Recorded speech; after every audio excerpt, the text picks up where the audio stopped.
I want her to attend to me. Cassie turned back. That was the fourth time she would hear that statement that day at the hotel where she worked as a waiter. Her colleague, Anita, who worked in the room service department, had become the latest hot cake in the hotel as more and more guests demanded she brought their ordered items to their rooms. Cassie was surprised because she had been working with Anita for 6 months and that hasn't been the case.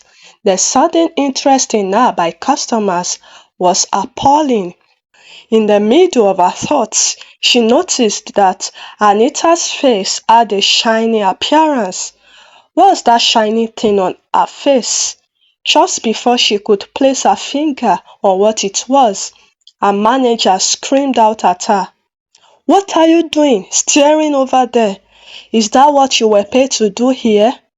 The witch, the nickname that Cassie and her colleagues called their manager, had just scolded her. Mrs. Rita was called a witch because of how high-handed she was, very strict, and she handled them like school children, a style of hers that had helped make every worker committed to their work, but they hated her for it. Cassie is a naturally beautiful lady. From her humble background, she had gotten the waitress job in order to prepare herself financially for a tertiary education. She had very minimal clothes, but thanks to her nature of work, she only has to wear the waiter's uniform every day. Same with her colleagues from other departments. However, some ladies still found a way to show levels with their uniform by using different costly materials to sew their uniforms. That's why it isn't out of place to see that some uniforms are more attention-grabbing than others. Some used silk to sew their uniform, while she could only afford the cotton material. Cassie sometimes gets enthralled by the sight of the beautiful materials, but she always forgot about them in less than 5 minutes. However, there was something about Anita's latest look that didn't leave her mind, even after she got home. Cassie has a roommate, come colleague from her place of work. They met in the hotel and had become friends 2 months after they started working. This prompted them to rent an apartment together close to the hotel when Cassie complained of how exorbitant her transport fare had become. When she got home that night, she had wanted to share her observation with Hamara, her roommate, but she dismissed it as childish banter. Days passed and she continued her work in their exquisite hotel. Their hotel is the best in the locality. It excelled in structure and top quality customer service. No matter how much service providers battled losses in town, Paramount Hotel can't relate. They always have an influx of customers. She hadn't seen Anita for 2 days. At first, she thought she missed seeing her because the hotel was big, but she later realized she hasn't been at work for 2 days. Cassie was amazed. It's so difficult to get a leave of absence for one day, not to talk of 2 days, even for health issues. The manager calls and starts issuing threats. So Cassie wondered how Anita was able to pull that through. During their staff briefing the next day, Anita had stood up to give a contribution. Cassie was able to study her face without any inhibition. Anita's face glittered. There was a luminous feel to her face. The makeover on her face was outstanding. Cassie felt pulled in. No wonder men have been asking her to attend to them.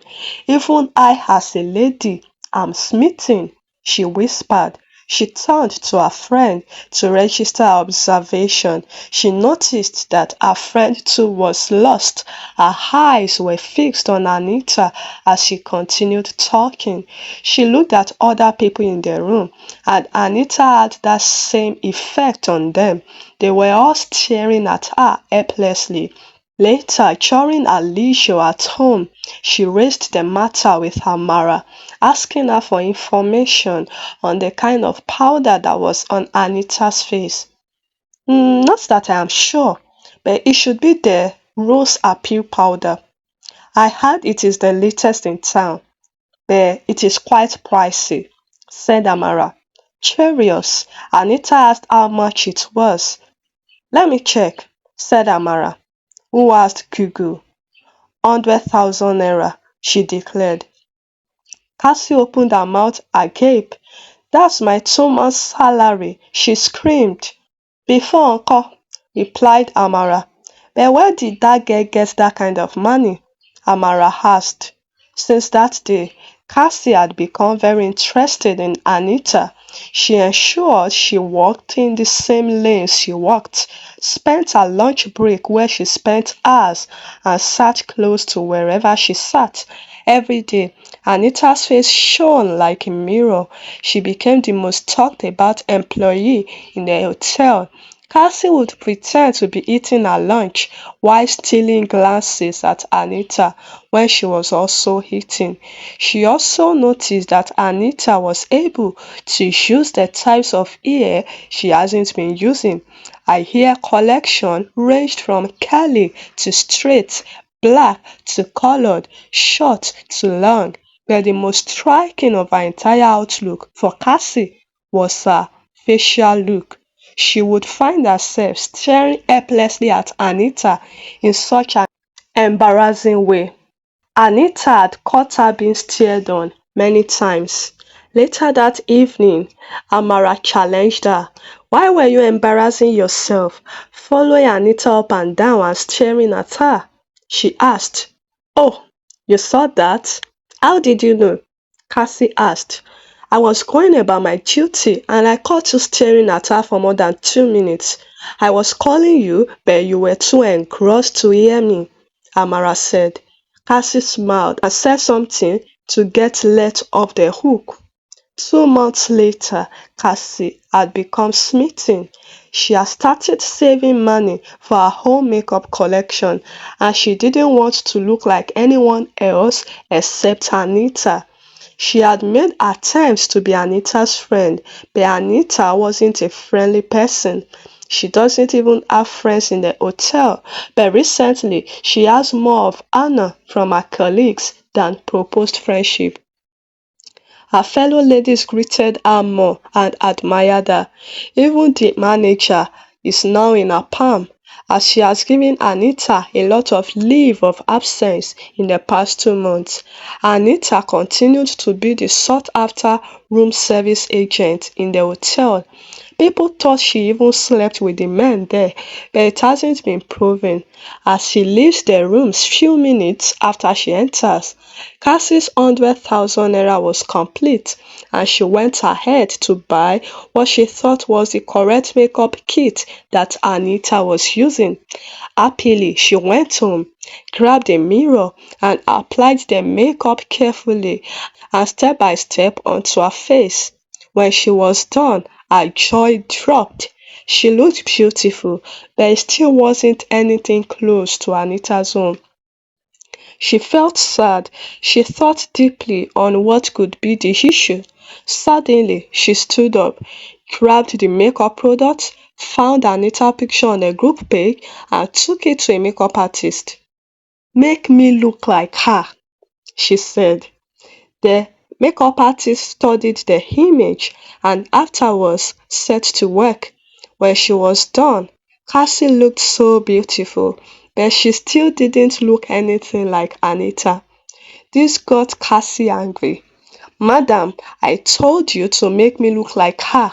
What is this? The makeup artist looked confused. Madam, you can't look exactly like her because firstly, we didn't use the exact shades of makeup she used. Also, her facial features are different from yours and spare me all that. I gave you an instruction before we started and you said you could do it. You breached your contract, madam, and I won't pay you in full. An altercation ensued between them and Cassie got beaten after she slapped the makeup artist. She left the salon shamefully. Her face was red due to the repeated slaps she got as payment. She was on afternoon shift and didn't know how to go to work with a red face. She has a little idea of makeup, so she used her newly bought expensive makeup to plaster her face. She went to work disappointed, wondering how she still wasn't able to achieve Anita's makeup look. She got to work and tried to avoid many of her colleagues, but there was someone she couldn't avoid on this day. What happened to your face? She heard a voice behind her in an alone part of the hotel. As she stood there to retouch her makeup, Cassie was caught unawares. She didn't know how Anita found her there. Anita touched her makeup products, checked them, and laughed mockingly. You keep trying to be like me, but this isn't it. Nah, it isn't the answer, she said. I'm not trying to look like you. I'm just, Cassie said. You think I didn't see the numerous times you were staring at me? Come on. Seeing that she had been caught, Cassie went to her. Please, tell me the name of the makeup product you have on your face. I love it so much. I even saved a lot of money for this. Yet, I got the wrong version. Again, Anita laughed. Only I can tell you the secret. I have always known you wanted this, but I wasn't ready to spill as I can't share that with a colleague in the same place of work. However, I am leaving Paramount soon, so I can spill it to you, said Anita, flinging her long hair backwards. Anita dipped her hand into her purse and gave Cassie a card. That's my office. Call me, she said and left. She has an office? What does she sell? Later that week, Cassie found herself seated in a well-decorated room with an influx of makeup products around. On studying the products in her office, they were different from the types she had been seeing in the market, she said. Anita came in, and before Cassie could say anything, take this, I give you for free. Apply it every day. There should never be a day you don't apply it. Even if you won't go to work, apply it and go somewhere, instructed Anita as she packed a set of makeup kits for Cassie. But how? Anita stood up, and just when she was about to leave the room, she turned back and said, don't forget to pay your dues when you start paying. Remember the warning, she said. Anita sat there in the office, trying to take in the information and looking confused.